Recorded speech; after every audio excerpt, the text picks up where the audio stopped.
When a kid has an imaginary friend, you usually think it's just a normal part of growing up. But what happens when that friend turns out to be something far more deceptive?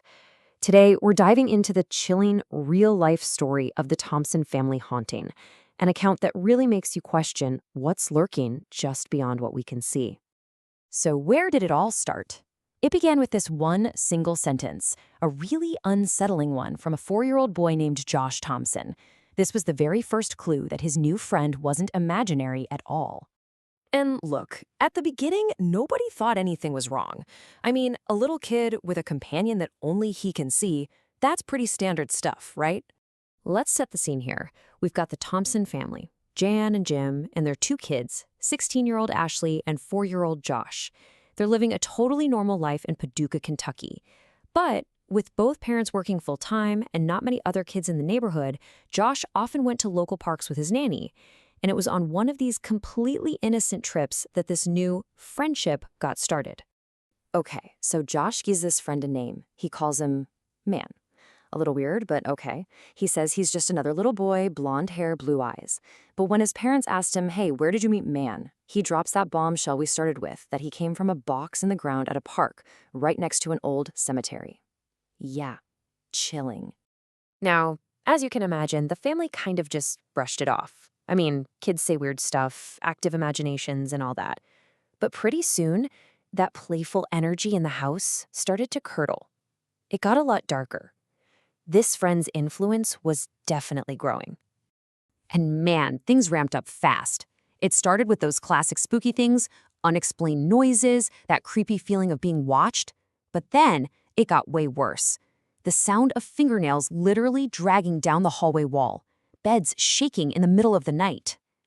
But the most disturbing thing of all came when Josh, a kid who absolutely adored animals, was found trying to smother the family kitten under a pillow. When his horrified family confronted him, asking him why he would do that, Josh's explanation was simple and terrifying. Man told me to do that. Right then and there, it was crystal clear. This was no longer some passive little playmate. This was an active and really malevolent influence. And, looking back on it as an adult, Josh describes this period with this haunting sense of detachment. He said he felt like he was just a shell, like he was on autopilot or something. It's a chilling way to describe the deep psychological control this thing had over him. So at this point, the Thompsons knew they were dealing with something way beyond their understanding. They decided it was time to fight back, to get help, and cleanse their home of this unseen intruder. Jan reached out to a family friend, a medicine man named Eli Littlebear. He gave her very specific instructions for a spiritual cleansing. The ritual involved burning sage and sweetgrass, anointing every single doorway and window with olive oil, and directing specific prayers to drive out the negative energy. And believe it or not, it worked. For several months, the house fell completely silent. The strange noises, the unsettling feelings, Josh's disturbing behavior, it all just stopped. The Thompson family breathed this huge collective sigh of relief, thinking they had finally won. But that peace was temporary. The entity wasn't gone for good, and its return was marked by a bizarre and completely unexplainable physical object. One day, Josh is just playing in the hallway when he suddenly produces an old photograph. I mean, it clearly dates back to the early 1900s. When his mother Jan asked where on earth he got it, he calmly replied, "Man gave it to me." So Jen put the photo on the fridge, hoping maybe a visitor might recognize the faces. But no one did. It was a complete mystery. Then, as suddenly as it appeared, the photograph vanished. Josh's explanation? Man took it back. And this is where it gets even creepier, because the activity was no longer just in the Thompson home. After Josh started spending time at his aunt's house, she reported hearing this deep, dark voice coming from the playroom. The final straw, though, came when she walked in to see several toys floating in midair before crashing to the floor. This proved the entity was attached to Josh himself.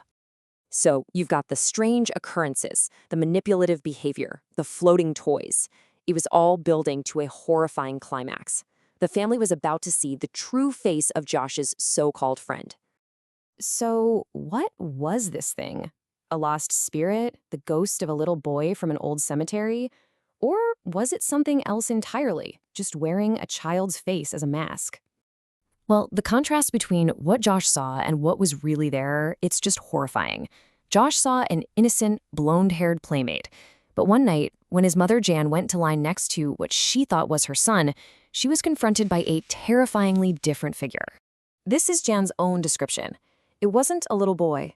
It was a translucent form with veins that pulsed like electricity. It had glowing eyes and a demonic face that was just laughing at her.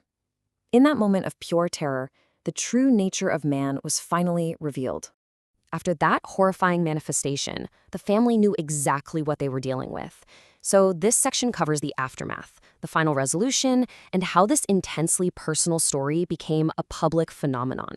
Jan contacted Eli Littlebear again, but this time the cleansing was different.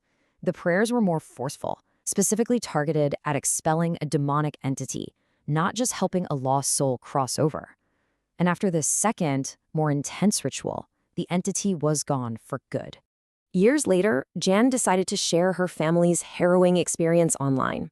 The story quickly gained traction and eventually caught the attention of the Discovery Channel. It was adapted into an episode of A Haunting called Demon Child, which went on to become one of the most watched episodes in the show's history.